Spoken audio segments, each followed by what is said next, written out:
Hello! Today we're going to do the Onion Microscope Lab from the Kingdoms and Classification Unit from The Good and the Beautiful. For this experiment, we will need an onion, sliced very thin, methylene blue solution, microscope slides, and cover slips.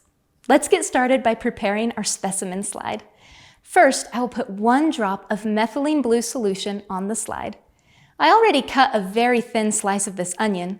I'll put that slice on the microscope slide. Gently place a cover slip on top of the sample. Good! We're ready to take a look under the microscope. Do you see the rigid boxes around the cells? These are the cell walls. Do you remember what skin cells looked like?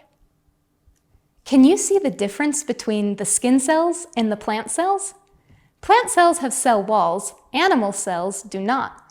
If you do this experiment at home, you can try using another type of vegetable, like celery. See you later!